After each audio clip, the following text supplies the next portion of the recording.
Hello and welcome to Connected episode 280. It's made possible this week by our sponsors, Pingdom, Health IQ, and Bowl and Branch. My name is Stephen Hackett, and I am joined by Mr. Federico Fetici.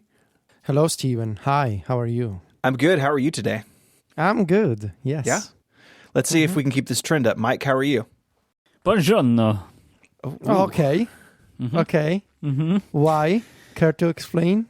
Just sometimes I hear your voice and I get inspired.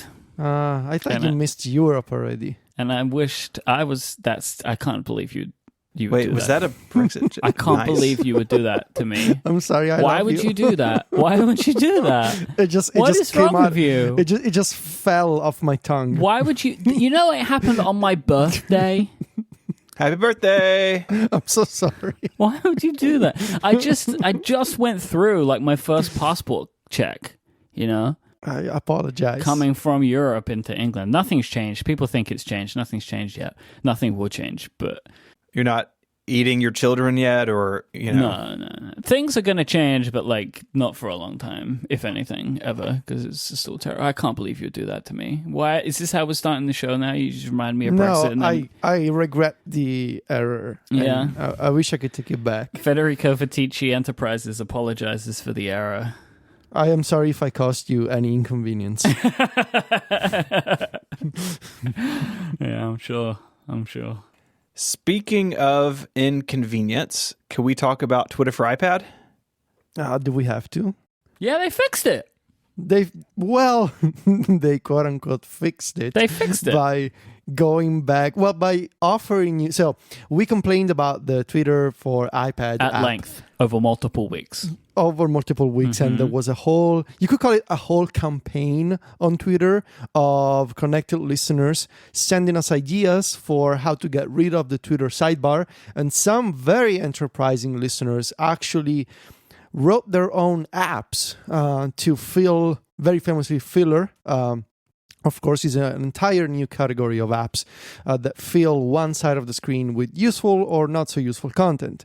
Now, the Twitter team seems to have caught on the criticism, and they rolled out, I think a few days ago, an option in settings. So if you go to your Twitter, you open the Twitter app, you go to your Twitter account settings, and you choose display, I believe it's the section, you can now find a toggle that lets you disable the search column, which is a sidebar containing trends and the hashtags that we were complaining about. And when you flip that switch, the search column goes away, and you effectively revert to the old design of Twitter for iPad, which is not a good design, by the way, because it's such a wasted space. Right, but now this should, like, you know, all of the people that were working on things to put on the sidebar, you can still do this, like, but make these useful, right? Like, so, you know, we were talking about have like an iOS app or whatever that can let you save tweets and, I don't know, do something with them. You could still work on those, because it would still be great to have some kind of like dedicated app that lives on the right-hand side to actually make Twitter more useful.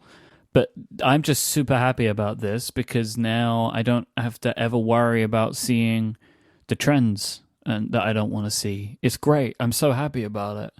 I'm just, genuinely, I'm very happy that Twitter have done this. I'm very surprised that they did this, because this doesn't make sense for them, because they are very clearly, they want the searches and the trends, because they want people clicking on them, right? Drive that hashtag engagement. But they've obviously, I'm just genuinely, like, I'm thankful that they have listened to the complaints of their users, which is, for a company of their size or whatever, is not something that I would have expected. So, like, I am genuinely really thankful that they have made this change, because it is genuinely like them caring about user experience over engagement. So I am surprised they have done this, and whoever did it, especially if that person is a connected listener, like, I am very thankful that they have made that change. So I appreciate it. Yes, we are thankful, and I agree with Myke. You still have work to do, but I do appreciate the fact that there's now an option, because maybe some people liked the search column, but I'm guessing that most iPad users didn't. So I'm glad that it's now possible to disable that. Thank you for listening. That said, I still believe the Twitter for iPad app has a lot of untapped potential in terms of taking advantage of the screen. Just today, I retweeted a very quick concept by one of the developers of Lookup, the dictionary app for iPhone and iPad. Its name is Vidit, and Vidit put together a very it's a quick mock-up. It's a quick concept. It's not like a full-on, concept video or anything. It's just a single animation. But it shows you how on the iPad, the Twitter app could let you tap on a tweet, and that tweet would create a panel on the right side of the screen, and it would sort of fly in from the right side so that you could expand the tweet to see more details and follow the conversation and engage with the retweet and like buttons and basically get more details out of that tweet. And I was looking at that concept and I thought, well, this looks familiar. And then I realized, this is what the original Twitter for iPad. He's made a new version of the original, the OG Twitter for iPad app, which had all those sliding panels. But it was like super weird. But it was weird. No. Like, it was weird, right? Like, super weird, though. I mean, it was. There was nothing else like it. I remember at the time, it was just like, yes, it was a very confusing but ultimately useful application. But I remember at the time, many people, including myself, thought that it was a very strange design for an iPad app at the time. But look, you know what, Federico, they don't need to do any of this. If they just implement multi-window, I know, then it's great, right? Like, let's just do multi-window. Yeah, just do multi-window. You don't need to come up with your own design, unique animations. Just support multiple windows, and in one window I can keep the timeline, and in another I can keep whatever I want. Yeah. Maybe I just want to stare at my profile all day. Maybe I just want a window with Myke's profile and look at Myke's tweets and followers, I should be able to do that if I want to. It's the principle of it. So anyway, we are glad that the Twitter for iPad app was fixed. Why is there an item that says Google AMP versus Tichy in our document? Well, some people were unhappy with your take on AMP, and I wanted you to have a chance to address that. And there was a shortcut that uses JavaScript to load the full URL if you end up on an AMP page, which was cool. And I was hoping that you had taken that for a drive and could tell us about it. Yeah, I mean, and the person who made the shortcut, Louis, works at Apple and I believe works on the team that made this integration happen. So they would know how to use this. I was sort of hoping this would be the kind of feedback we would get. Yes, this is a perfect example of the advantage of being able to run JavaScript in Safari. You can now do things like loading the canonical URL of the canonical URL will be the real URL of a web page, and loading that in the current window. Instead of having to tap the little eye icon in the AMP toolbar, you can just run it from the share sheet, which means you can just keep your thumb at the bottom of the screen. You don't need to reach out and find a tiny icon in the upper corner, especially if you have a big phone. I think this is so much more convenient. Also, I was reminded that Safari tries to find the canonical URL as much as possible. For example, in search results, if you long press to get the context menu preview of a web page, so if you long press on a search result, Safari will try to load the preview for the canonical URL, for the canonical web page. So the preview will be the non-AMP version. And if you expand the preview, it should take you directly to the non-AMP canonical web page. But if you just tap on a search result, then Google will take over and it'll show you the AMP webpage instead. So the shortcut is amazing. Thank you, Louis, and thank you. We got a bunch of other versions, but I wanted to link this one because it feels like it's coming directly from the source, So the criticism that we got. I mean, is there what's the criticism? I would like at this point in the show to make a point of order. So like there's this, I like the thought here, somebody at Apple tried their best to give you the proper URL, right, in the share sheet or whatever, because they think that maybe AMP isn't that great. I would like to raise the point of order of Apple News links, because your boy over here deleted Apple News from his phone because he doesn't want to have to deal with headlines popping up all over the place, you know, as if it's difficult. So you play whack-a-mole with turning it off, right? So your boy is you. Your boy is me. Yeah. Okay. Yeah. Because I'm your boy, right? Who else would it be? Yeah. Yes, you're my boy. Yeah. Could have been Casey. Well, yeah, but I said over here as well. I don't know where Casey is. Well, that's true, actually. Nobody does. Is Casey there? He could be anywhere. Nobody knows. But anyway, so I deleted Apple News. So if somebody has an Apple News link and I tap that link, all I get is the prompt of you should just reinstall Apple News. And it's like, well, no. How about you give me a way to go to the website instead? But no. So if somebody tweets an Apple News link, the best I can do is Google the headline because I can't do it. There's nothing else I can do with it. So thanks. That really shouldn't be a thing, right? Like, I feel like I should be able to get the URL some way, and I find it very frustrating. Now that you mention Apple News, we are in the process of, and I'm sure that I will annoy some people, but we are in the process of... Like me, probably. No, not at all. I think honestly, I think you won't care. Oh, okay, good. But we are in the process of removing the Apple News integration from Mac Stories. Oh, no, that makes me happier. Oh, okay.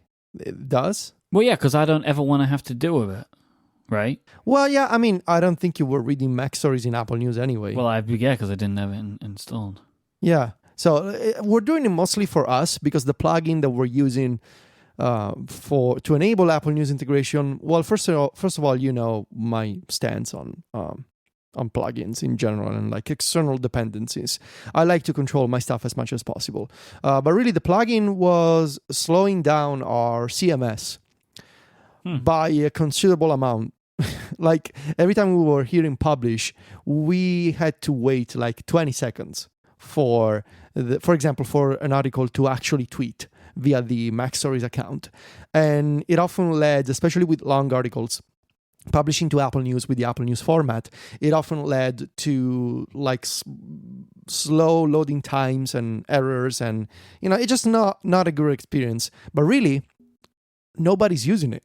Like we can look at our stats, and Mac Stories readers, they read Mac Stories either via RSS or via the website, and the amount of people, the number of people that we're getting from Apple News is a very, very, very low amount that is smaller, surprisingly, than Flipboard.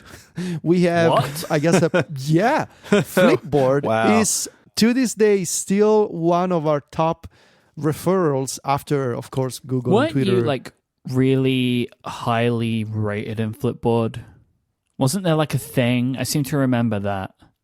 So we're talking 7 years ago, maybe, like a curator. Yeah. But I think what you're thinking of is I had also, like, I was a recommended user in Pocket. So maybe we are confusing the two things. Maybe. I don't know, but I was a Flipboard curator or something. I don't know. Still, we got more people from Flipboard than from Apple News. So, but from Flipboard, we don't have to do anything. It just Flipboard takes our RSS feed and creates a magazine-like layout or whatever. Apple News, if you want to use Apple News format, requires you to have either to hand code your integration or to use a plugin, and the plugin is terrible, so we don't want to invest on a manual integration because it's not worth it. So what we're going to do is what basically every website does. We're going back to the standard RSS mirroring from our website to Apple News. Your icon is so old on Flipboard. Oh, yeah? It's like 1 million generations of Mac Stories old. It's like a... Oh, it's the gray one? The gray one with the shadows and like the weirdly placed M. Look at that. We got 65,000 followers. That's why. That's more than we have on Twitter. Yeah, for Mac stories. People want that sweet Flipboard content. So, yeah, I mean, it's just not worth it, you know. And I know that there's a few Apple News format diehards out there. It's like, yeah, if you don't support the Apple News format, I will stop reading Mac stories, and that's fine. Like if you stop reading Mac stories because we don't support your favorite proprietary type of format, maybe you don't really like Mac stories. Maybe you don't really like what you do. So I'm fine with losing you as a reader, honestly. So I just want to make sure that the website works fast and causes no technical issues for us. And really, I gotta invest my time and resources where the people are. Therefore, it makes the most sense for us to get rid of this integration. We tested it for a couple of years, didn't really work out, and it's fine. We'll go back to, you'll still be able to find, in theory, Mac stories in Apple News, but it'll just be the standard RSS-powered look for blogs who have a basic Apple News channel. That's it. Okay, so you'll be able to still get the stuff, but it's not going to have all the fancy formatting, effectively. Which is not that fancy, really. That's true. Mac Stories has a full text RSS feed anyway. It's not like if we go back to RSS in Apple News, you will get less content. You still get the full text. You still get the images. I guess you won't get some fancy animations and I don't know, the ability to change. I mean, yeah, you will still be able to change the font size. Yeah, okay. You're not doing the animations though, are you? No, we're not. So really, what we were getting were like the sections, there was some special formatting for like pull quotes and that kind of stuff, but really it's not worth it. Honestly, I don't even know why I really wanted to test this, because I guess I wanted to give it a fair shot, and at the time it seemed like it was going to be a big deal. Turns out my feeling on these proprietary platforms is always correct, and I should always listen to myself. These things never work out. So, yeah, going back to RSS. Good old, trusted RSS. All right, should we take a break? This episode of Connected is brought to you by Pingdom. Today's internet users expect a fast web experience. No matter how good your content is or how effective you are at your marketing, they're going to bounce if your website is loading too slowly. With real user monitoring from Pingdom, you can discover how website performance issues affect your visitors' experiences, so you can take action before your business is impacted. How your visitors experience your website differs depending on the browser, device, and platform they use. You can identify how visitors are experiencing your website so you can make informed optimizations to deliver great performance to those who matter most. And it's built to scale. Real user monitoring is an event-based solution, meaning that you can monitor millions of page views without compromising the fidelity of your historical data or breaking the bank in the process. Get live visitor insights today with real user monitoring from Pingdom. Go to pingdom.com/relayfm right now for a 14-day free trial. There's no credit card required. And when you sign up, use the code CONNECTED at checkout to get an awesome 30% off your first invoice. Our thanks to Pingdom from Solar Winds for their support of this show and Relay FM. I have some really important real-time follow-up, guys. And I guess this is a thing that will follow us throughout today's episode. So Apple just released the betas of iOS 13.4, iPadOS 13.4, Xcode 11.4. Oh, it's my favorite. WatchOS and Mac. Well, hold on. I mentioned it for a reason. So on iOS, it looks like folder sharing is back with iCloud Drive. That will last for another 0.1 beta. File pinning is not. So you can now share a folder.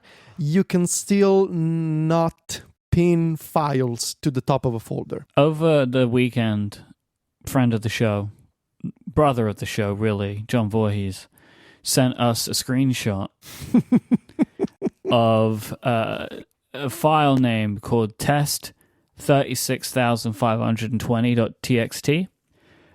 This was something that he said to us had been replicating, a file had been replicating, and it was up to iteration 36,520. This was a file that was a test document in a shared folder that him and Federico have in iCloud Drive, and he just randomly caught it. So that was the state of iCloud Drive over the summer, that for some reason this file had replicated itself only on June 12th, 36,000 times. So hoping they're testing it strong over there. I bet it's John's fault. It's always John's fault. John has the weirdest bugs of anyone I've ever met. Right? Go figure. Do you remember the thing? I still laugh to myself thinking about the shopping list problem that he had. Oh my God. I think about it a lot. I actually can't remember the last time I laughed so hard. I will find this and put it in the show notes. I will also provide real-time follow-up once I have found this, and then I will read the shopping grocery list. But yeah, okay. Okay, so as I was saying, there's a big news related to Xcode 11.4 coming directly from really friend of the show, Steve Troughton-Smith. Developers can now create a universal purchase for Mac and iOS apps. One purchase, both the Mac app and the iOS app together. That seems early. That was supposed to come out in 2 years, I believe, in the Catalyst roadmap. It was not supposed to come out now. So if you have a Mac Catalyst app, you can now, in Xcode 11.4, you can mark it as a universal purchase, and you can distribute it as a universal purchase so that you can buy an app once. So you buy it on the iPhone, and if it's universal, you get it on the iPad and you get it on the Mac. That is big news if you use Catalyst. And again, in the original report from Gurman, back when Catalyst was called Marzipan, I believe this was supposed to be a 2021 feature. Yeah. So it just doesn't really make sense as to why you would do this now. It's a pretty big burn if you bought a Mac app separately already, because the stuff's only been out for, what is it, like 4 or 5 months, but maybe they're just not happy with how little action there's been, or maybe they've heard from developers saying this is holding us up. So I don't know. This is one of those things that's funny to me of like, why would this hold people up? Like, do you think that there are that many developers that are like, oh, I can't do this because my customers will have to pay again, so I won't even think about it? I mean, I would think that most developers actually want the opposite. I don't know. Like, I'm just kind of... That's what I'm thinking, right? Which is... It's strange to me. I assume some people would, especially subscription apps, right? Right. Because that's a bit more of a problem, I would expect. Which is the majority of... and if it's not the majority of apps, it's definitely where things are going. Yeah, I don't know. It is early. Like, why would this be in a beta, like a point release? Like, why not wait at least until June? Even if you're going to be early and have it at WWC where you can talk to developers about it. It seems very odd that it's just kind of lumped in with these other changes.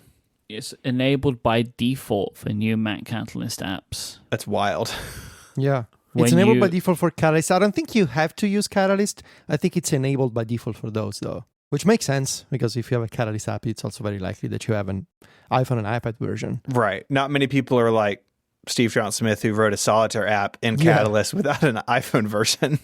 Yeah, but this is interesting, right? Because I know you were saying this, but like I'm reading it again myself. Like, some of the text talks about just macOS app, like not even Catalyst. Mm-hmm. So, I mean, we don't know this, right? Because we're just like reading this, it's happening right now.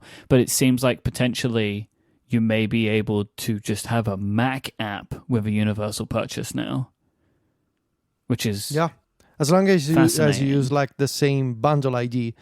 Even if you don't use Catalyst, say, for example, and I'm just imagining things here, but like the Icon Factory folks for Twitterific on the Mac, which is a standard AppKit app, in theory, and again, in theory, they should be able to offer a single universal purchase. And I know that maybe the Icon Factory folks do not like universal apps, but to prove a point, like even if you have a standard Mac app, you should be able to have a universal purchase that you buy it once and effectively it runs everywhere, which is really one of the big features that we were 2 years ago and last year we thought, oh yeah, Catalyst is going to enable this, and eventually Apple platforms are going down this road of a single purchase and it runs everywhere.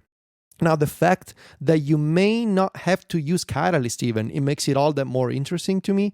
Because, like, yeah, you can use Catalyst and you can sort of kickstart your app by, translating it from the iPad. But also, if you want to go to the traditional development route on the Mac, you can still offer a universal purchase with this new feature, which is like, and in the like, not even to me, this feels like a WWDC announcement, but instead, it's a February feature release. Robert, here's my thinking to the WWDC audience. Would this be positive news? I don't know if it would be, right? Like, maybe you wouldn't want this to that crowd. I don't know if this is positive. You know what I mean? Like, because I feel like a lot of that crowd are, I think, understandably unhappy with the fact that they don't have a lot of options to get people to give them money. And this is removing another option and or setting another precedent, which is that all apps should be one purchase. Clearly, this is Apple trying another way to convince people to move to the subscription route, right? That, like, we think that all apps should be one app and then people give you money every month. And, like, if they're trying to set another precedent of bundling them all together, it pushes people down that route, which I think ultimately is probably the right way to move a lot of software, potentially. Like, we've spoken about this in the past, right? But, I mean, we've all seen what's been happening over the last couple of weeks of Fantastical. So, like, this does not seem like a good message for a lot of especially independent iOS app developers, I feel like. And I would be keen to know via Twitter or whatever, like, if developers agree or disagree with me. But I don't know if this would be, like, slam dunk good news at WWDC. I don't think it necessarily means that Apple wants to incentivize subscriptions. I think it means that Apple thinks of apps as a single thing. Right, but really the point I was trying to make is, like, what they are not doing is saying that apps should be separate purchases, right? Like, basically, right. However you want to take it, it's not good news if that's your thinking. Right.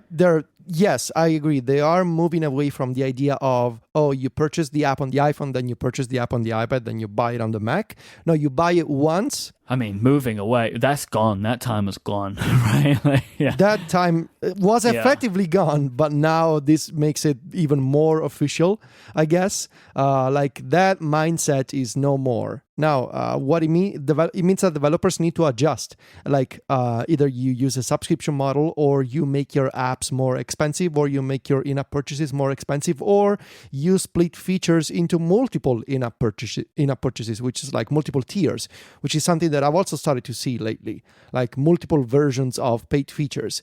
I don't think it necessarily means that Apple wants you to use a subscription. I think it means they don't want you to sell different versions of the same app anymore. This is big news, honestly. I was not expecting it. Like, I was expecting this to be a WWDC feature. I guess it makes more sense to do it now. Right. But WWDC feature 2 years away, right? Because the thinking was, like, it's interesting, right? If we go back to the original report, which so far has turned out to be correct from Mark Gurman about what we called Marzipan then, and everyone said, no, Mark Gurman, you're wrong, but he wasn't wrong, was the thinking that it would be iPad to Mac first, then the year after would be iPhone to Mac, yeah. Also going into the Mac. And then the year after that would be universal apps. Now, there is a possibility, right, that this is all changed anyway because of SwiftUI, which may have not been known by Mark Gurman's sources, right? But what we ended up finding out after, which is the contrasting thinking from people like John Gruber, is that this declarative UI approach would be coming up. So he knew about SwiftUI, but Mark Gurman knew about Catalyst. Those two things didn't go together because those two things don't go together. They seemed to be separate paths being taken by Apple, and then one ended up coming quicker than it was expected. But let's just assume that, like, even in a SwiftUI world, you would still want this universal app purchase thing, right? That that still exists, because in theory, you would be making applications for all systems. But nevertheless, like Swift UI still feels like a long way away, I feel like, right? Like, I'm not wrong in thinking that. That still feels like multiple years into the future at this point, unless they surprise us. But I think that it maybe makes more sense that the iPhone stuff to the Mac, but maybe they're just not doing that. Maybe iPhone Catalyst just will never exist now, right? Like iPhone apps on the Mac. Maybe that's just never going to be a thing. I don't know. I'm really curious to see now how developers react to this. I don't know. I think it's great for new developers. Like if you're making new apps, now you can address all platforms all at once, and you can come up with your own new business model now.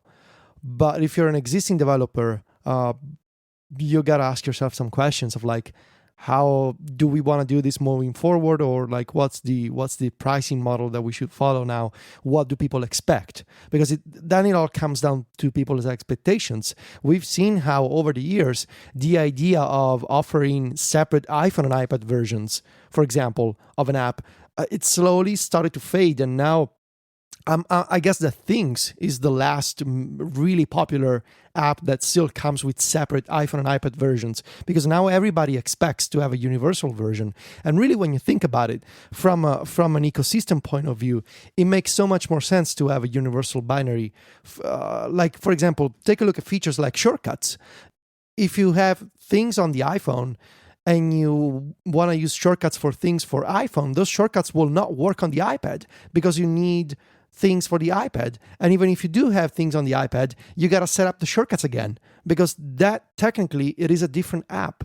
So I think the more we move forward with this idea of like Apple platforms have feature parity everywhere, it makes so much more sense to have app parity everywhere as well. And with the universal purchase, you can do that.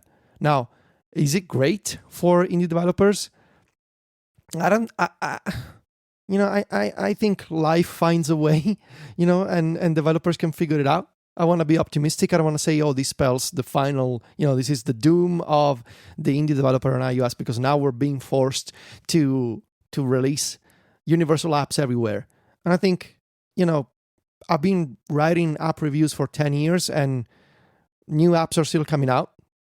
Great new indie apps are still coming out. I think if you could keep up with the times, you can still... this is a much bigger discussion, but yeah, I think this is big news, and I want to see the repercussions of this. Yeah, I've been thinking a lot about Fantastical, because I think it's just like an interesting barometer right now of the way that people feel about stuff. It's kind of a fascinating thing to watch unfold. But they would, if they were launching that application, like if this was Fantastical 1.0, and they did what they did, like it would have been great, right? Like here's a basic calendar app, and you get pro features, you pay a subscription, it's on all platforms. It's like that's kind of the way applications like that launch now. I always come back to it, but I think of Timery, right? Basic product, but you can pay more and get more features, and it launches on... I really wish they had a Mac app, and I hope that they're working on that, but you get it on iPad, you get it on iPhone, and it's like, this is an app, and it seems like that's turning into, I hope, like an actual business for the developer, because they seem to update it frequently enough that would indicate that it's doing pretty well for them. So, like if Fantastical 1.0 came about today, like it just wouldn't be the same conversation that has been being had over the last couple of weeks. But I also maintain my kind of position on the fact that, like, this is probably the only way for them to go. Like, the writing's on the wall, whether they like it or not, with things like this, right? Like, in a couple of years' time, there was not going to be a business where they could sell new versions of the application anyway, because they would have to sell 2 or 3 separate apps, right, to make an upgrade, to make money. So they would have to have created new apps that they would sell. Then it would not only just be the complaint of, why are you making me buy new applications, or why are you deprecating my application, or why will you no longer support my application, which is what always happens when developers have created new versions, right? And they create a new app. But it's also going to be, why are you charging me for a separate Mac app as well? So, like, you can see why some of these developers are pushed into the situation where they go down a subscription route, because, like, I kind of think of it as like a maze, right? You know, like those like outdoor mazes, like grass hedge mazes or whatever, where you kind of are walking down these pathways and they're being shut off for you. And so, like, you go down one and it's like Apple's closed off a pathway. You go down another, customers are closing down a pathway. And so at this point, developers are like going through these mazes, hoping they're going to find their way to profitability out the other side. And it's just seeming like it is becoming increasingly more difficult to do it. And this is just another one of those where it's like, oh, you wanted to make a Mac app, like a separate Mac app? Well, it has to be free now. You know, not like has to be, but like the idea being it should be. Well, I guess you should take it into consideration. It's a very different mindset now, right? Because when we started, when I started Mac Stories, when you guys started doing podcasts, it was a very different mindset on the App Store. Like each app was its own thing, was its own purchase. Now, if you're starting out, or if you're an existing developer and you want to rethink your business model, it's not anymore like that. It's more of, I should price my apps, whether it's an in-app purchase or a paid upfront or a subscription, accordingly to these changes. Like maybe it shouldn't be, $4.99 on the iPhone and $10 on the iPad and $19 on the Mac. Maybe it should just be, I don't know, $15 everywhere. And I know that if you add up the numbers, it sounds like you're making less money, but also you may have a bigger market because of this, because of a universal app that, runs on all platforms. You may have more users and therefore make up for the difference. It's a very different approach, which I know that some long-time developers will not accept. But this is what's happening. I think from a user's perspective, it's what I like. It's what I want. Like, yes, it totally makes sense. I have a single app and it runs everywhere. And then I don't know. I guess I want to see what happens. I think the next few months will be interesting. I think we'll see some existing apps start taking advantage of this. By the way, also additional real-time follow-up. Michael, you will be happy to hear this. You will be able to bundle iOS, iPadOS, macOS, and drumroll, tvOS apps in a single purchase. I love it when my platform of choice receives information. And these will be available starting March 2020. So it looks like these new versions of all the OSs are coming out next month. And by next month, you will be able to distribute iOS, iPadOS, macOS, and tvOS versions of your app as a universal purchase. I definitely see this as like, I know it's super early to do it, but there's like every little while there's like a and WatchOS too. Sorry, and WatchOS, cool. There is like a thing where you're like clearing the decks before WWDC. Like you have these stories, you just want to get them out. This isn't exactly the same, but this is 100% a WWDC announcement, right? Like through and through. This is a big change to developers. We need to have some sessions, but like I genuinely look at this and I'm like, I think that this is unpopular. And they want to get it out and they want to put it in front of people and let people calm down before WWDC. What was the thing that happened? Was it the subscription price changes? Yes, it was just before WWDC. So that was like a week before, right? Like or something. The Verge had like a big article and it was really cool and they spoke to Fushella and stuff. But that was like, get it out now. Let's not completely upend WWDC this year. And I think this is maybe a similar-ish type thing. Maybe, I don't know. But like this could have at least been mentioned at the last WWDC, right? But like it seems like a weird thing to do it in March. Like it's just like very strange. And to like, oh, here's just an beta update to Xcode. By the way, in the new features, it's a completely different business model for you. Good luck, right? So it seems like a curious thing. And or if like, something like SwiftUI is closer to being done than we expect and they want to spend more time talking about that, so they're getting stuff like this out of the way. But this is just like a really weird thing to do now. Strange. Very strange. All the way around. Can I ask you both a quick question? about 13.4 because we really moved past shared folders quickly. I have it on my phone, so ask away. I'm running it right now. It's more of a conceptual question. If this comes out in iOS 13.4, yeah, you gonna use it? Because I don't want to. No, I don't want to switch from Dropbox. I know my Dropbox shared folders work very well, because I've been doing this for over 10 years, right? I know that they work very, very well indeed. I don't know if I feel like that iCloud Drive is going to work very, very well indeed immediately.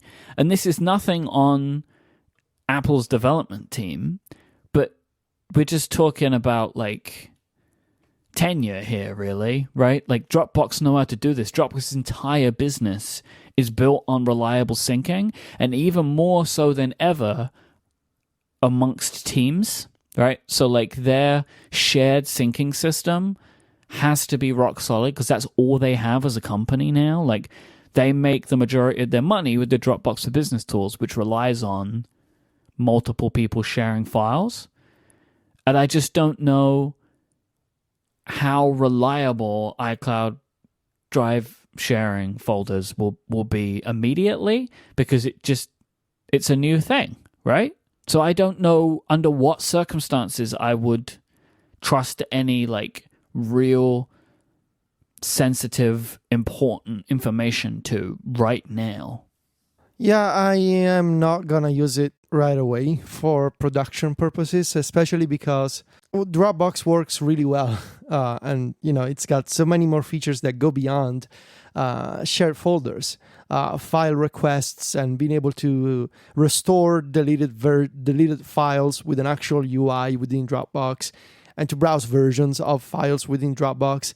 The Files app still has about 30% of the features that I want from a modern cloud-based file manager, So I could use it for something simple. And by something simple, I mean maybe sometimes, for example, just a few minutes ago, I needed to share a few SVG files with Sylvia. And the easiest way for me was because Sylvia doesn't, we don't share a Dropbox workflow or anything. And we don't have a shared folder. So the easiest way for me to send those files was to send her an email, the old-fashioned way. But really, I could imagine a scenario where, for these, almost throwaway files, I just throw them in a folder in iCloud Drive, in the Finder, or in the Files app, and I just share that real quick with a link, and I send that to Sylvia, and we're done. I wouldn't use it for production purposes, and by production, I mean, where I store the drafts for my articles that other people can read, or to share audio files for podcasts. I wouldn't do that, at least not now. Maybe in a few years if it works really well, but for now I'm sticking with Dropbox. That said, I think there's going to be some convenience to have this feature for those quick files that you want to share with somebody, but you don't want to put them in your Dropbox. So maybe I'm going to say personal files for personal use. I sort of see the utility of that, but not for professional uses. Yeah, I just can't think of anybody that I need to share files with that I don't already share a Dropbox folder with. Right. I would just put, or otherwise, I just airdrop them. Yeah, but AirDrop, see, that's my issue. AirDrop does weird things depending on the file type that you're sharing. Sometimes I want to share a PNG, for example, with Sylvia. But if you share a PNG with AirDrop, it gets saved into Photos. And Photos does not work well with PNG files because it gets rid of the transparency of those files. And there's no way for me to share a PNG and for Sylvia to say via AirDrop, okay, yes, receive this PNG file, but please save it into the Files app, save it into iCloud Drive, not into Photos. Oh, it's so bad. Or the UI when you get like a PDF and it's like, here's every single app on your system in a completely unsorted list that can accept this folder. Which one do you want it to go into? And my feeling is none of these. I want it to be somewhere else, right? Or somebody sends you a zip folder and it's like, I don't know. Why do you want me to put it in Google Drive? No, I just want to open the folder because I don't even want to save the folder. I just want something from inside of the folder. It's just I hate that UI. It's so bad. It's like, imagine if there was like a system setting to set defaults. Hey, hold on. You're just crazy way. talk. Whoa. What? What is that? Yeah. I mean, I just had something like this today where somebody sent me a PDF, but for some reason it didn't have like the .pdf file extension. And I opened it on my iPhone, and it's just like, I can't open this. And I went to my Mac, and it was like immediately opened in preview. And it's like, yep, okay. Yeah, I have no real desire to move away from Dropbox either. I've got my whole infrastructure in there, and the sharing is really good. And it lets you share things with people who aren't iCloud users, right? And the world is bigger than just people with iCloud space who pay for iCloud space. So I don't really see this changing anything about the way that I work. Yeah, and it's like all of the features. Like I use selective sync on some machines, and that new, I can't even remember what it's called. It was called Project Infinite, right? Like where you just have nothing downloaded and you just choose what you want downloaded. Yeah, and that actually works really well. Does it still do the thing where if you're... So I had that on for a little while, and then I'd go to like export something out of Logic to Dropbox, and it would basically lock up the machine until it had figured out what was in that folder. It's like, come on, just do it. I've never done what you just explained, but like there is things that were like if I like say I'm in Pixelmator and I want to drag in an image, it would just like wait for a second while it's down because it's like, what else is it going to do? But they're all for me like expected waits. Yeah. Okay. You know, like if I want to preview this file, I want to drag an audio file into Forecast on my Mac Mini or whatever. Right. Like I know it's going to take the time until it downloads this file first. But I've never noticed when, like I've saved things to folders that aren't downloaded and it hasn't been a problem. Cool. Maybe it's improved. I mean, I used it when it first rolled out, and now it's not an issue because I have a giant SSD in my tower, but it is a cool feature. And yeah, my Dropbox is just like too large to install on every machine. Like I don't want it, right? Like on all my machines, because it would just be madness, right? Like I'm saving so much stuff in there now. Like except for my iMac Pro, I think my Dropbox account now is larger than any SSD I have. Right? Like it's more than I have it's definitely more than I have on my MacBook Pro. It might be more than I have in the Mac Mini even, because I keep a lot of stuff in there. I keep everything in there. But it's all backed up. Don't worry. I use Backblaze, and that's fine. So it's great. But it is good to see Apple returning to its list of features from iOS 13 that didn't. This is a feature they should have. Yeah. Right? And it should be great. And I think that they like can make it great because they've had these problems in the past, right? Like notes and reminders and stuff like that, which is things that were really unreliable, and they made them reliable. But like my point isn't that they can do this. I would just not trust it immediately. But I am pleased that they didn't roll this one out until they're comfortable with it. Right. Because it would have been a disaster. Yeah, this has to go well, right? You can't do this and people lose files, or the sharing spontaneously break or anything like that. Yep. It's like in Notes. I mean, when you had the initial sharing in the new Notes app where you could just share one note, and that was kind of janky, but I gotta say, like where you can set up a folder and just any note you create in there gets shared automatically, like that's been really solid for me. And I think I should do that, because I've been having just like, me and Adina have this problem all the time where like we share notes with each other, like single notes, and it shows to her that I am on it, right? But I have never seen the note in my entire life. Yeah. So what I did was I created a folder, same thing for myself and Mary, and I went through and basically all the notes that we had individually shared, I put them all in that folder and told it, share all of these. It's a little bit of work. I'm going to do that. But now if I create a new one, there's no song or dance. If it's in that folder, it's automatically shared. And that gives me hope that maybe they have like folder sharing stuff figured out. Like the code bases are probably totally different, but like they got it working in one place. So I'm now optimistic about a second. But let me ask you though, is it possible to see all of your notes at once if you use folders? Yes. If you go up, I'm just looking at the Mac. If you go to the all iCloud section, you can see in my case, all 353 notes.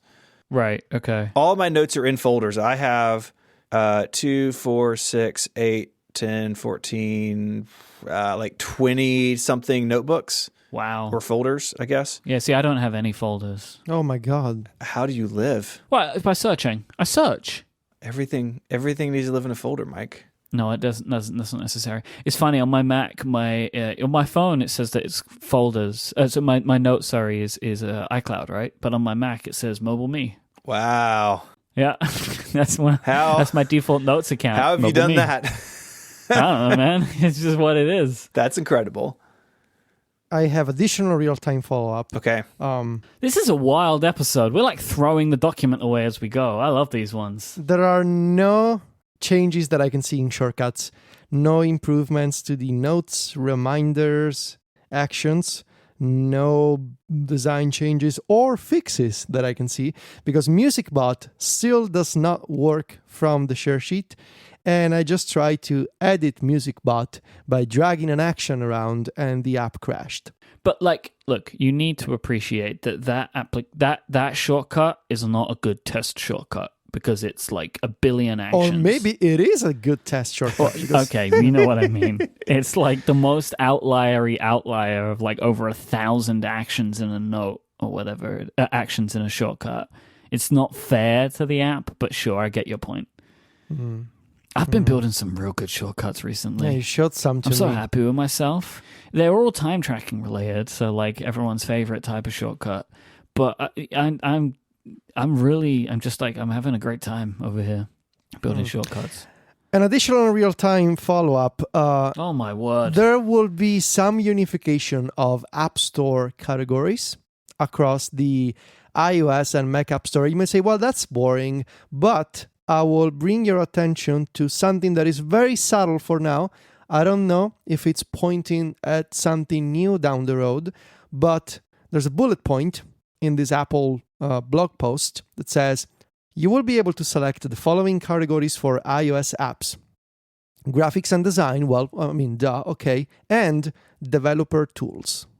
I mean, if the App Store is becoming a consistent layer across all of their platforms, these moves make sense over time, that you would want it to be as close to a similar experience no matter where you are. But developer tools on iOS is a peculiar thing if Xcode doesn't exist, like because it's the most developer. Well, I mean, maybe they'll be. stuff like working copy or Sure, maybe it's just JSON. that. Maybe it's just those two apps. You know, you click on it, it's just working copy. It's like, well, coming later. No, I mean working copy and Pythonista and JSON and Scriptable. We're up to 4 now. I mean, no, there's Codea. And the folks who make Codea have a new shader app for... Yeah, 6. There's a bunch of them. 6. It is not untrue that other developer applications exist, developer tools exist, but like it is it could add more to fuel to the fire if that is your particular conspiracy theory flavor, right? That like that Xcode is coming to iOS. I really think it's time for Xcode to come to the iPad. I think you're right. Mm-hmm. Real-time follow-up, and then we're going to do an ad because I love this episode. This is crazy.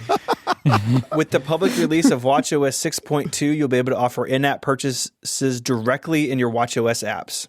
Ooh, okay. So users can get premium content, subscriptions, and more right from their wrist. Who asked for that one? I don't know. Anyone? Could anybody raise their hand? Honestly, this feature was made for Underscore. Yeah, I think. more moons in Geneva Moon. This is a lot of developer stuff for like a point release. Maybe they're getting them all buttered up, and then it's going to be bad news at WWDC. It's bad news. By the way, Xcode has been deprecated. Welcome Swift code. Yeah. This is just weird. This is just like a weird list of stuff. It is. Okay, we're going to take a break. Because no, we need to take a break because I didn't get to do a real-time follow-up. You can do it after this break. Real-time follow-up. 9 new Memoji sticker types. Yes, I've seen those. But no one said it yet. Well, I was waiting for the break. Real-time follow-up. Minor tweaks to the TV app. You don't know how podcasting works. That's true, actually. You're supposed to take the break. It's your company. All right, take the break. I'm not supposed to tell you this. All right, this episode of Connected is also brought to you by Health IQ. At some point over the last couple of years, you've probably created or maintained a healthy habit. Things like getting enough sleep or working out or just trying to eat the right foods. If you live a healthy lifestyle, you could be rewarded for your hard work with more affordable life insurance rates, and you could save up to 41%. Just take the Health IQ quiz, and they'll walk you through the entire process of applying. The policy is underwritten by one of their top insurance partners, and there will be a real person at the other end of the phone who you can talk to. The savings are exclusive to Health IQ. You won't find them anywhere else, but you do have to qualify for that special rate. Over the last couple of years, I've really spent a lot of attention on what I eat and exercising on a regular basis, and it's amazing what a difference it can make. And with Health IQ and the Health IQ quiz, you can really explore that stuff in greater detail. To see if you qualify, go to healthiq.com/connected to take the proprietary Health IQ quiz. Depending upon your score, as well as other qualifying factors, you can save up to 41% of your life insurance premiums compared to other providers. Once again, that's healthiq.com/connected to let them know that we sent you and to start the process with the Health IQ quiz. There's no commitment, and you'll learn even more about potential opportunities to be rewarded for your commitment to healthy living. One more time, that's healthiq.com/connected.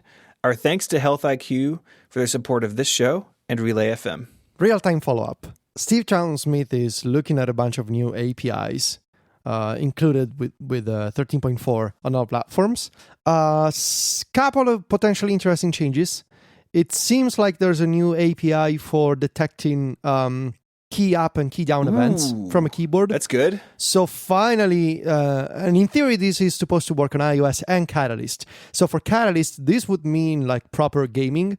So, if you want to play a Catalyst game from a keyboard, key up and down events means you can now, use controls like standard WASD and that kind of stuff to play a game.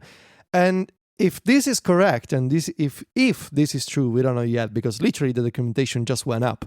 On iOS, maybe there's going to be potential for having shortcuts that do not require you to hold down Command. Again, potentially good for gaming, but also for productivity apps, maybe. The second one, again, another new API that Steve Troughton-Smith is looking at right now. This is a good day to follow Steve on Twitter, by the way. You should. Any day is a good day to follow Steve Troughton-Smith. Today, of all honestly, Steve is an excellent human being. So it's always a good day to follow Steve. Today, if you're an Apple nerd, is an especially good one. Yeah. New UI date picker style. It's called the compact style. So maybe Catalyst apps will be able to not have you scroll a wheel. There's one called Wheels.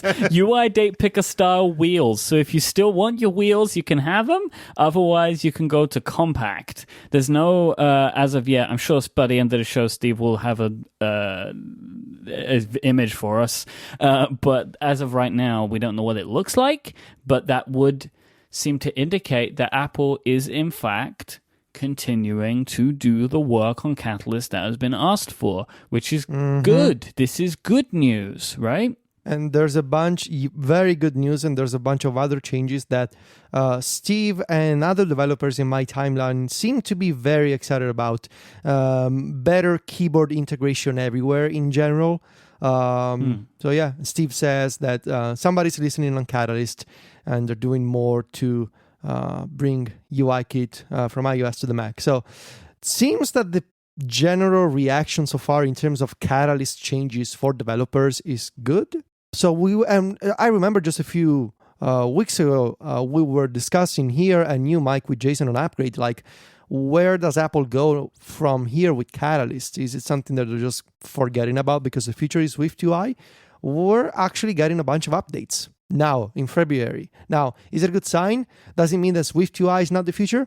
I think it's a good sign. I still believe that SwiftUI is the future, but maybe Apple is not ready to commit to just one feature yet. SwiftUI is a lot, right? Because for a lot of developers, you are asking them to learn a new language, and that's going to take time.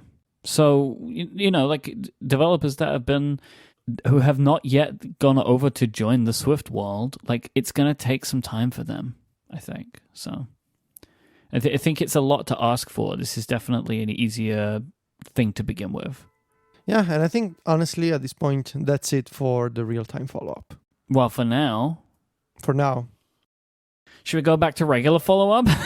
It was beautiful until it was over. But the real-time follow-up. It's like an episode of ATP over here. We haven't even finished follow-up yet. I'm not familiar with their work. It's a tennis competition. Mm. Federico, you had some iPad Pro problems. Oh yeah, I broke my iPad last week. That's good news.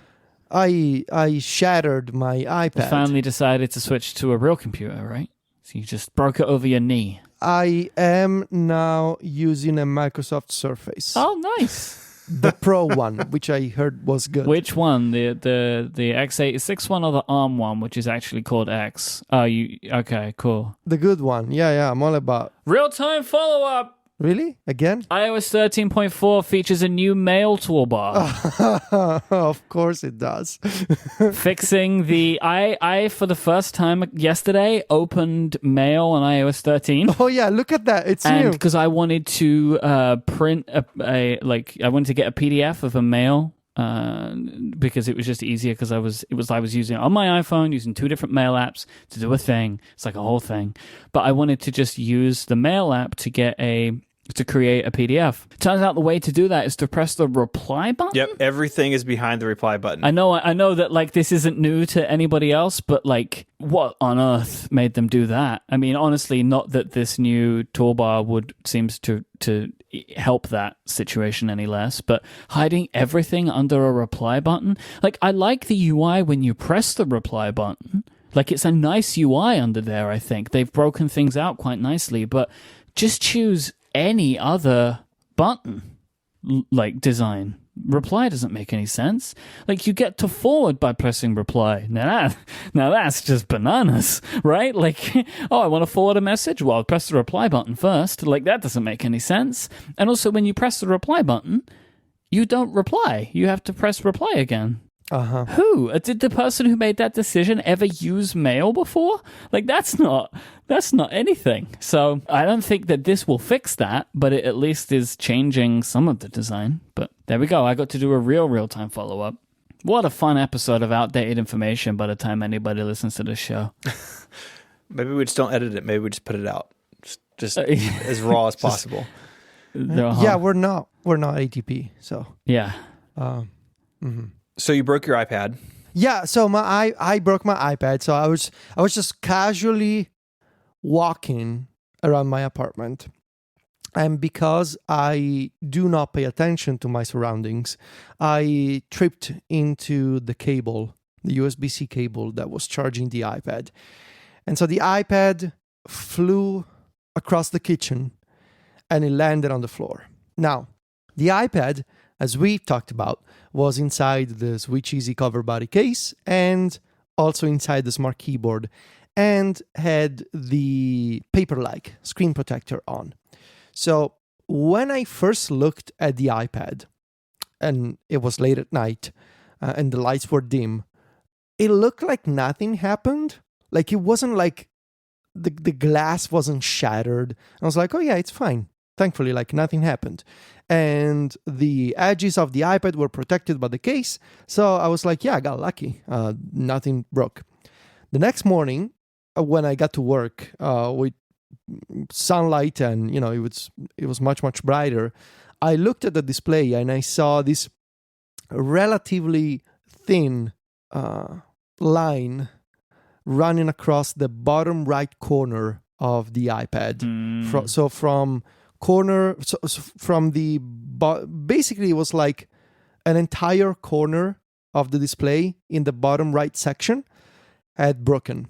But it wasn't like shattered like when I really shattered my iPad Pro 2 years ago. It was like broken glass everywhere. But I could tell that it was no scratch. It was actually broken. So I removed the paper-like. And sure enough, as soon as I touched the display in that area, I could feel that the glass was broken. So is it safe to say that the cover buddy does not provide much protection? Okay, so I went to the Apple Store. I have Apple Care Plus on this iPad Pro. It's the 1 terabyte model. So the guy looks at the iPad and sort of asks me, how did it happen? And he told me that he believes that the case made the the impact less bad than it could have been. Sure. He says that if you had no case on, like the whole thing would actually be shattered with multiple pieces of broken glass. Instead, and it was just a single line, like a single thin line of broken glass. Mm-hmm. And because of that, he said, okay, so because you obviously had a case on, and like we can tell that the glass is broken, but it could have been worse. And because we cannot see any damage on the edges, on the aluminum edges of the iPad, we are gonna give you a replacement totally for free at €0 right now. So we're gonna replace your iPad, and we don't even want the base replacement fee that you're supposed to pay with Apple Care Plus, which I believe is around 50, maybe €70. That's cool. So not even that. €0 just for free because I had a case on. Whilst I'm happy for you, I'm not sure I follow their thinking here.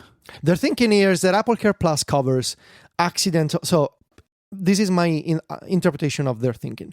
Apple Care Plus covers up to two accidents with your device. So up to 2 repairs with for accidental damage. Now, the iPad Pro, they don't actually repair it when you shatter the display. They give you a new one. This has always been the case for me. Even 2 years ago, when the display was shattered, they just give you a new one, a replacement one. But you got to pay the basic replacement fee, which, again, I believe is €50. Now, and this is where my interpretation is, because it wasn't like completely shattered, and because it was obvious that I had a case on, and because it was the 1 terabyte model, the guy was like, oh, you got the 1 terabyte model. And he told me basically nobody buys this one. Because of these reasons, I believe it was like, yeah, we're going to give you one for free right now. And I was like, oh, you have it available right now? And it's like, yeah, because nobody buys the 1 terabyte version. So we have one in stock always, all the time. Nobody wants that. I have a new iPad Pro, which is the old iPad Pro. I restored from a backup and it's fine. And so that's the story. It was cool though. €0, totally for free, same day replacement. That was cool. Is it possible this is because you're famous? I do wonder this too. No. Yes. How confident are you that these people don't know who you are, Federico?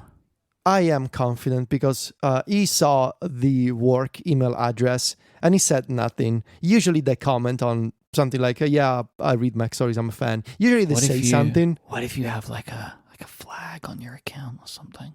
Mm-hmm. Oh, well, that I don't know. That I don't know.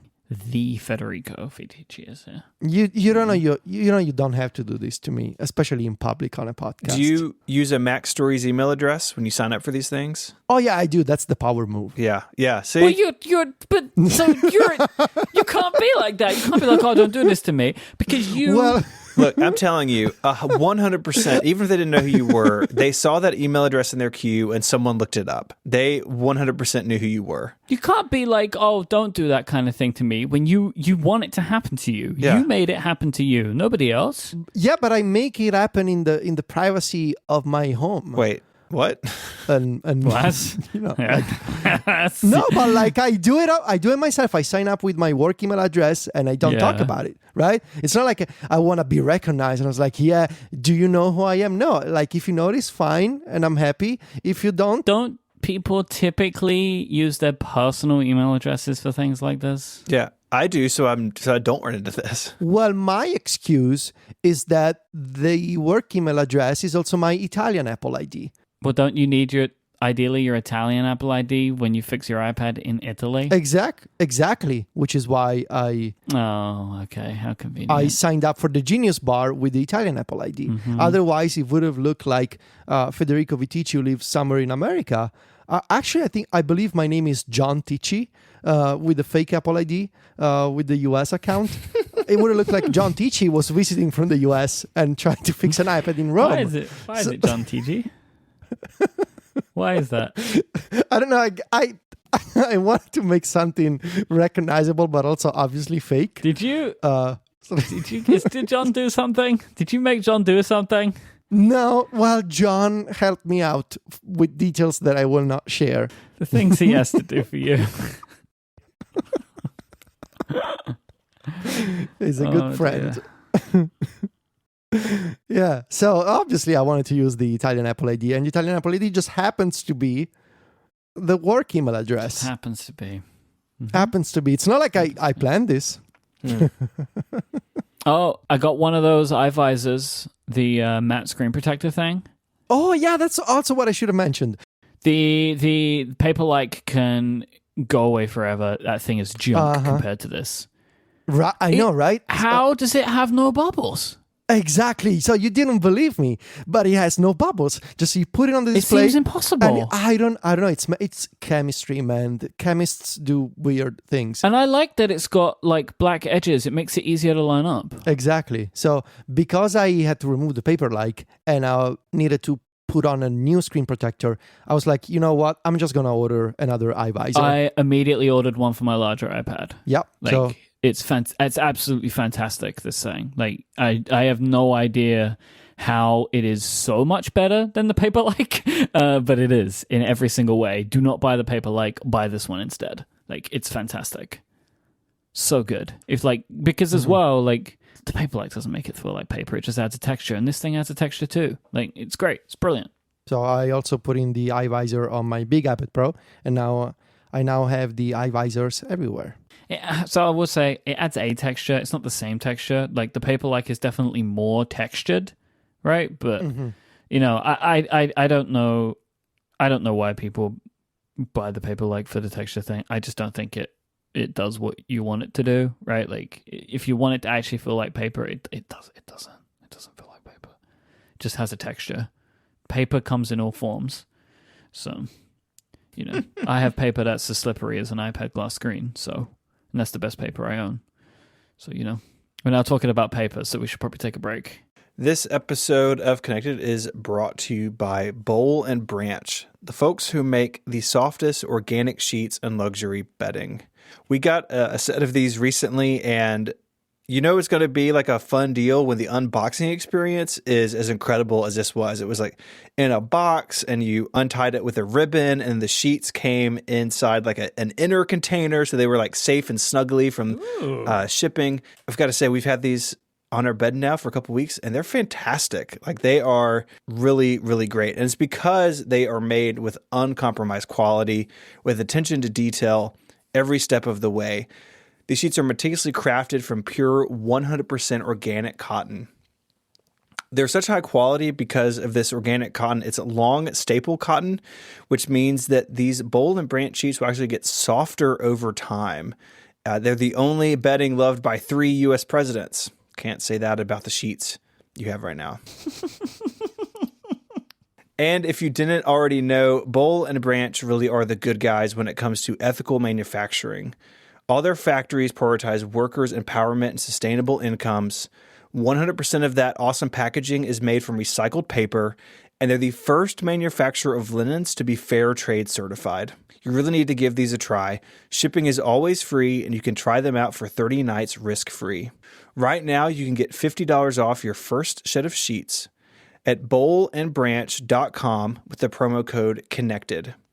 Go over there now and upgrade your bedding. You won't regret it. One final time, bollandbranch.com and the promo code CONNECTED. Our thanks to Boll and Branch for their support of this show and Relay FM. It's BOLL. BOLL and branch.com. Mine arrived today. I haven't opened them yet, and now I'm extra excited to do that. I want to be one of those presidents. Well, there's some issues with that, but that's fine. Does it matter anymore? Anyone can be the president. Easy. Right? Well, it does have a point. We've moved like 90% of the show document into a heading called the topic graveyard, but there is one that we still have time for, and that is this awesome Watch OS 7 wish list. Does someone want to tell us about this? Yeah, so this is created by Matt Birchler, who I'm pretty sure we've spoken about one of Matt's concepts for WatchOS in the past. Yeah, he's got a great blog. He does really good work.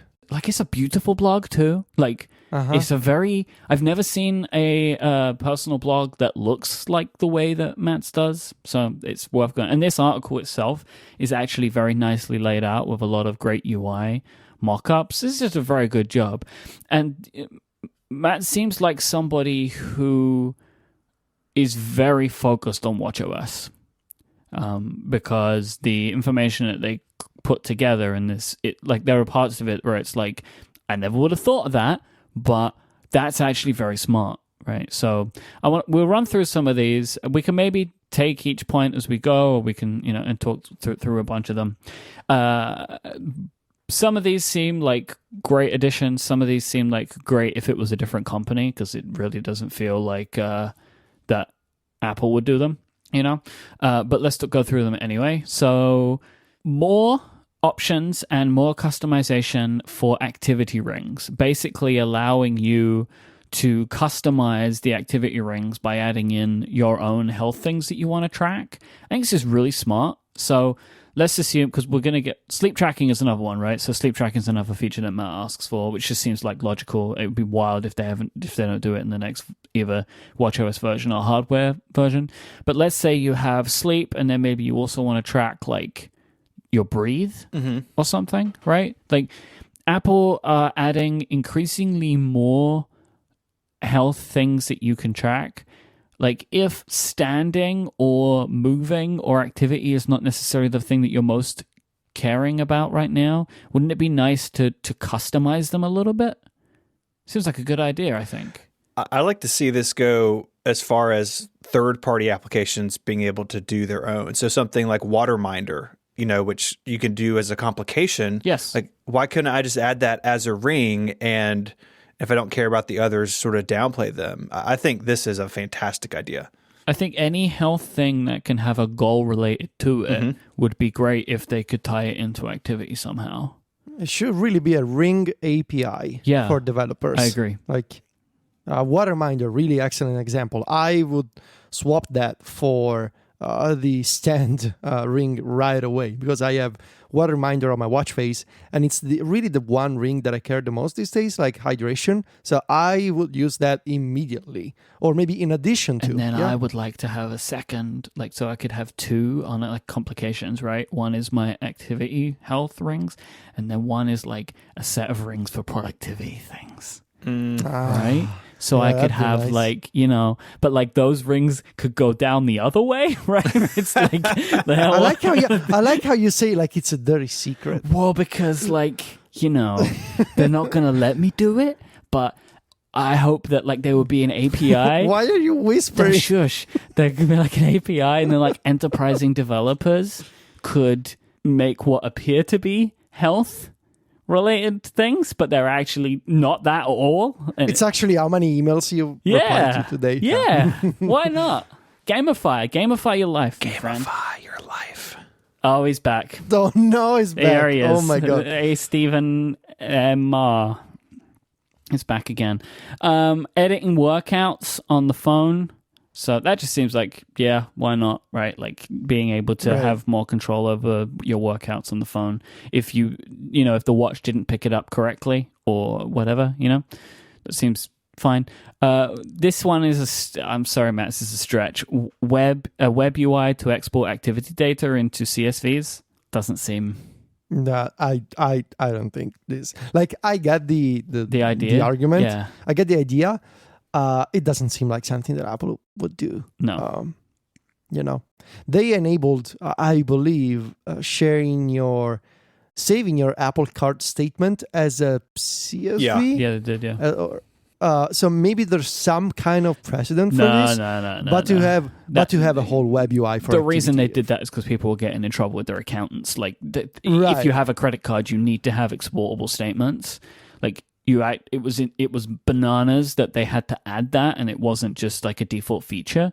I think they had PDF stuff, but like accountants can't do anything with PDFs, right? You can't put a PDF into your accountant software, right? Like that's not how it works. Like you need to have a CSV for it, and so like I assume that their support teams were just getting like lambasted with these requests, so they put that in there.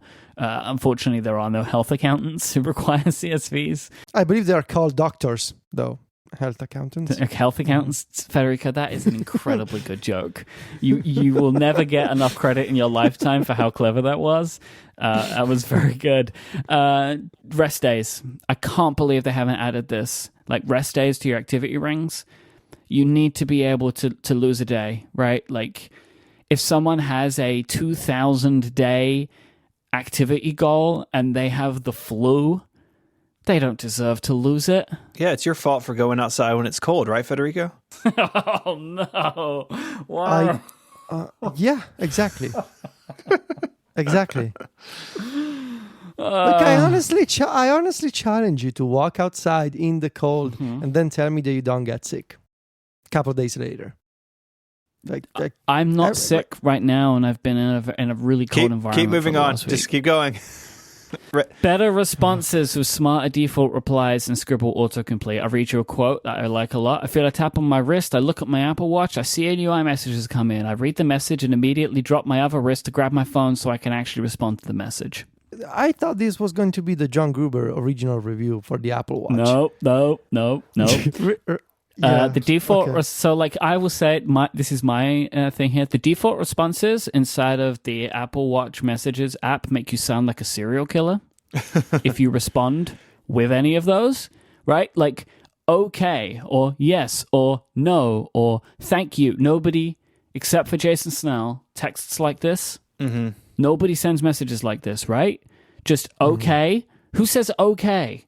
With like Nobody. Nothing, no emoji, nothing. It should the watch. This should be actually throughout all of iOS, right? Like the quick type bar should be doing this too. Learn how I type, and with machine learning, and give me responses based on that, right? Like you should be learning this stuff from me. Create like one of those machine learning data set algorithms out of my own messages conversations, right? Like.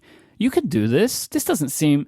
I mean, it's not easy, but it doesn't seem like at least starting to do that would be difficult because there is no such thing as a smart reply in any of this stuff. It's all madness. Nobody communicates in these ways.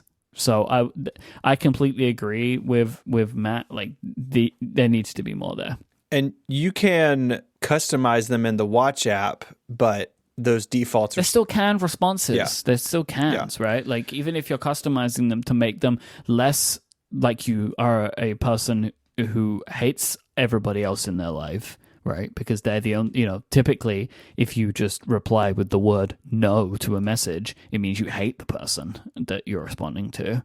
I need to tell people why I'm getting distracted right now, and it's because Steven is texting me quotes from John Gruber's original review of the Apple Watch. We'll put it in the show notes. You can go check it out. It is impossible to read things from a document when you're just getting notifications of this. So I just want everybody to know this is happening to me in my life. My favorite part about this bit of the WatchOS article is adding autocomplete to the Scribble deal, because I don't know about y'all, I use the Scribble keyboard a fair amount, especially if I'm in a position where I can't reply with my voice, and it is really frustrating to like spell out every single thing. It's like you have like it already is guessing your word to a degree, because if you make a typo, it kind of corrects it for you. It's like just surface this so I can type 3 letters and select the word and move on to make it faster. It really is annoying that that's not there. If this is all that's in the next version of WatchOS, I would be happy. I like that Scribble thing. I did too. The ability to have shortcuts actions that perform watch functions. Oh, yeah. Would be nice, right? Like being able to turn on the theater mode or something. That would just be really good if you could do that. The thing that will be asked for forever, third-party watch faces. But I really like, it's not going to happen. I really like, and this is kind of a thing that I've been asking for a while, but Matt puts it in a much better way. Some kind of like build your own watch face tool in the Watch app. Give me a bunch of things that I can put together myself. Let me build something. This is a computer. Let me customize it more. So that would be kind of cool. A weekend getaway mode that disables most of the Apple Watch's smart features, so you're basically just left with time, some really important complications, and messaging notifications. So you can basically still wear the watch that you like, but it being more chill. If you are like really busy and you want to be busy with life, not busy with work. iPad and Android sync. I mean, Yeah, no, it's not going to happen. The way that they will deal with this situation is just making the Apple Watch completely standalone. Tying it to more devices feels like a backward step, I think, for what Apple want the iPad to be. I mean, I think they would more clearly like it to be just a completely standalone thing, right? Yeah. And better always-on watch faces, making them look more like the on watch faces, right, that they're meant to replicate. And I really like this, the idea of showing timers. Like if you have a timer running, show it on the like always-on watch face. Oh my God, yes. What a great idea, right? Because you can still, like, a timer is only going to run for a period of time. Just let it run, like let it refresh every second like the watch face can during the period of time that the timer's running. It's a great idea. Well, and on the iPhone, if you set a timer, it gets added to your lock screen. So like just put it somewhere on the watch face.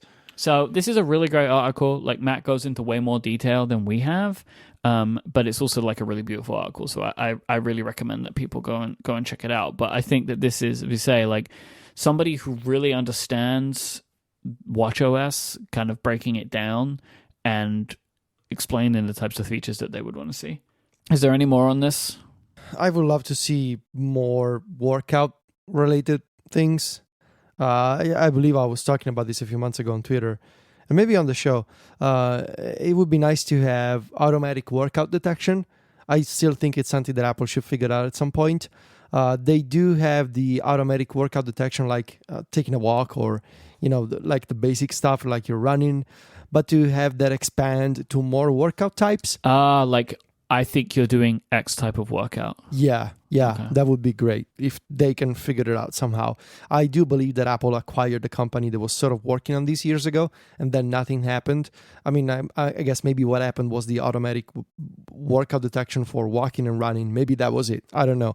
And also, it'd be nice to have built-in support for high-intensity interval training, so you don't have to download those dedicated apps from the App Store. It would be fine to have it would be great to have a built-in high intensity mode in the workout app for the watch, and to be able to set your metrics and to set your intervals. That would be nice to have.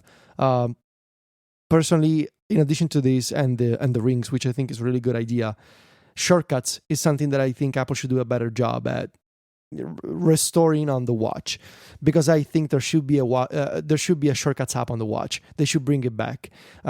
Running those Siri commands or those suggested shortcuts on the Siri watchways, which by the way I've never seen myself.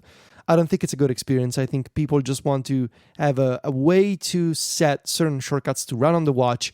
So I guess what makes the most sense is to have a shortcuts app and to have a complication that launches the shortcuts app, and then you have shortcuts that you can run with one tap.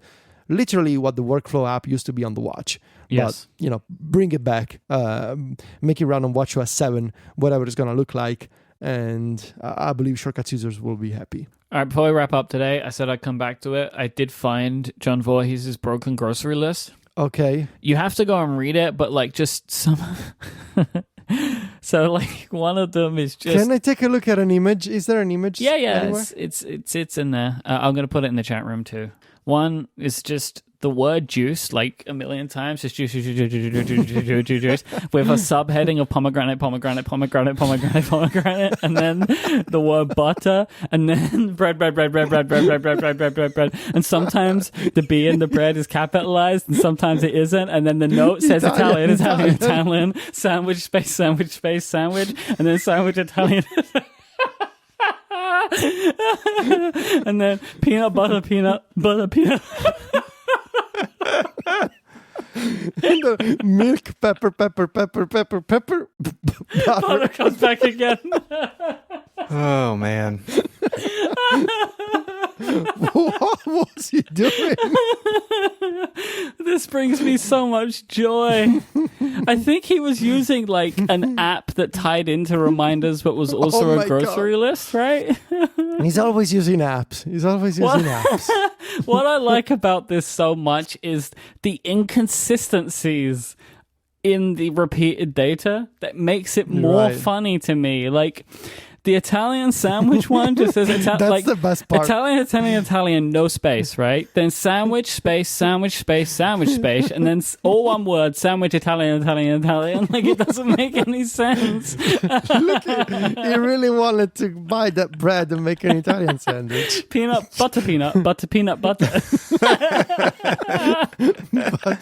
And then butter comes again later on. Oh my god, it's so good. Pepper. It's like every time I look at this list, and I have looked at it many times, like I find something new about it that I enjoy. Pomegranate. It was very good. It was very good. Thank you, John, for sharing this tweet many months ago. I'm going to retweet this tweet again. It's just like one of my favorite tweets ever. Oh my god. Oh dear. I'm done now. Okay. If you want to find links to whatever this was, they're on the website at relay.fm/connected/280. If you want to leave feedback or follow up, you can email us from that page, or you can find us over on Twitter. Myke is on Twitter as IMYKE, and he's the host of a bunch of shows here on Relay FM. You can find Federico online as Viticci, Viticci, and he is the editor-in-chief of MacStories.net. Unless you're in Apple News, sorry for you. Mm-hmm. You can find me on Twitter as ISMH and my work at 512pixels.net. I'd thank our sponsors this week for making this possible: Pingdom, Health IQ, and Bowl and Branch. And until next week, guys, say goodbye. Arrivederci. Cheerio. Adios.